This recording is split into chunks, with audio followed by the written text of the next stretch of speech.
Hey guys, it's Eric from First Strike, and I'm back with another video. In this video, we're going to be taking a look at a new army that I'm using. I'm just starting to get used to it. I've been playing around with it in Legends today, and it's going to be a Mass Dragon Rider army with Inferno Dragons and Mass Totems.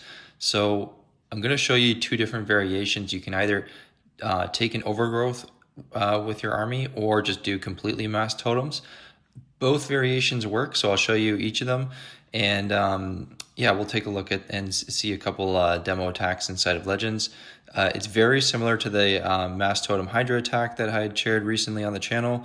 The only difference is that you're going to be using a Siege Barracks loaded with super minions in to help support your queen, and you're going to be running the Eternal Tome on the Warden to help protect your Dragon Riders as they enter the core of the base instead of the Life Gem. And that's really about it. There's a few minor things to look out for that are a little bit different with this army, but yeah, we'll get into some attacks and we'll go over those. Alrighty, for this first attack, we're going to go with just Mass Totems, no Overgrowth spell. And this is actually, if you recognize this base, this was the Itsu's base that he shared in his most recent video about CWL bases for each Town Hall level. So yeah, I'm gonna show you how to take down this base relatively easily with this attack.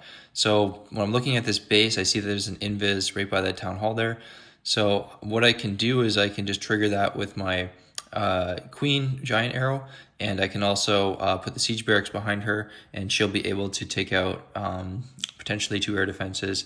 But really, she just has to get one. She'll go left or right, and I can go on the other side with the RC to create the fun on that side, and then just spam my Dragon Riders and Inferno Baby Dragons in between, and it should be a GG from there.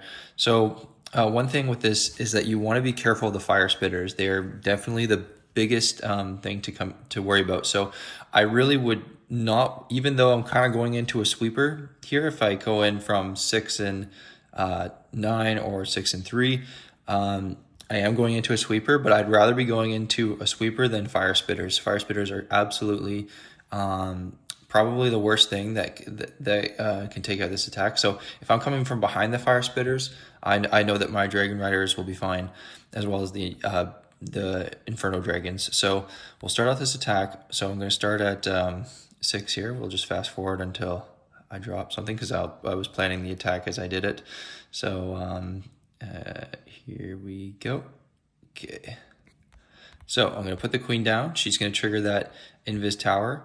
I'm going to have the giant there, and then I put the Siege Barracks in, out come the 2 P.E.K.K.A.s. And I'm actually coming at a nice angle with that Bomb Hive that I'm just able to not take any damage from those bombs. And then here you can see I've got the RC coming in at 9, and then I'm just going to spam the Dragon Riders and the Inferno Dragons right behind, placing a totem for my RC as well to keep that funneling hero alive a little longer. And yeah, here we go. I'm gonna pop the Eternal Tome pretty early here. I don't want to be taking too much damage from that multi-Inferno as I get in there. Put a totem down for that Revenge Tower.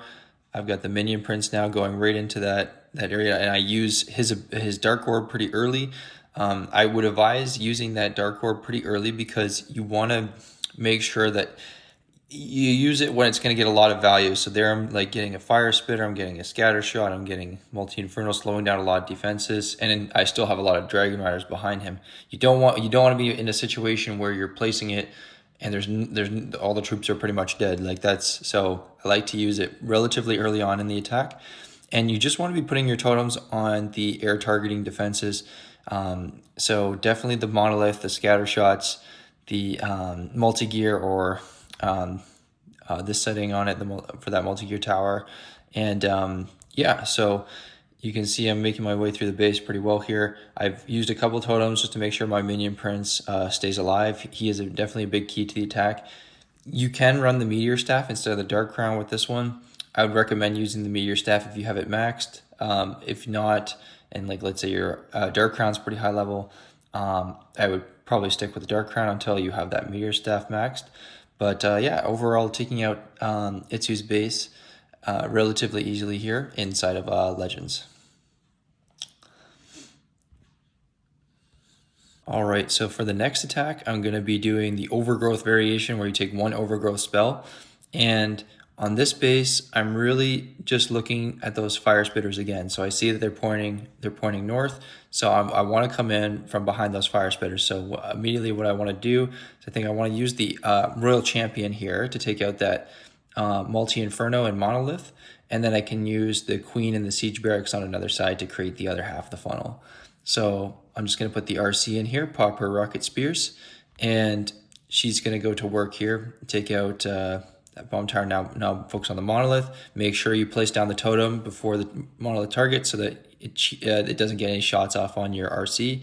And then I'm going to put the queen in from 9 here with the siege barrack. She's going to take out the enemy queen and soften up that side with the rage tower.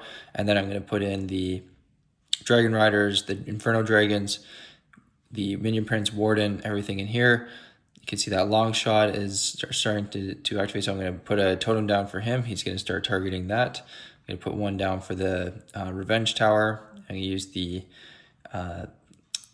eternal tome as I get close into the core here. I've still got the minion prince going right in there with the inferno dragons. They're just going to melt that town hall nice and quickly. Yep, there we go. Eviscerated that town hall. The idea with the inferno dragons is that they're able to take out the things that the dragon riders can't target. So, that's how you're able to make sure that you don't 1-star. You take out that town hall nicely, and they also deal with anything like CC troops. But here you can see I'm using the overgrowth now. This is with the overgrowth variation, so I can see my armies kind of split. This will happen. I want to be able to get a lot of air value as part of the army is a little bit weaker on this side. I'm going to overgrowth the rage tower, a air defense, multi-inferno, and a scatter shot, and a multi-archer tower. So that's a lot of air value that I've got. And then that buys me some time as the rest of the army loops around the side of the base. And my minion prince he'll stay alive because of that, which is perfect. And I've still got 4 totem spells at this point for the rest of this base. So I'm going to place a couple of those down, but I'll be able to swag 2 totems with this attack. I'm going to put one down to distract for the scatter shot, and then just one for that air defense. The rage tower is going to pop, and there's nothing left of the base at this point. So crush this base. So yeah, you can roll with either variation, whatever you like better. But I feel like for now, I'm going to stick with the overgrowth version because it is kind of nice if the army splits a bit, and you can actually, basically render one part of the base useless as your army makes its way. So I think it's a really good version of the attack. So hope you guys enjoyed that video, and I'll see you guys in the next one.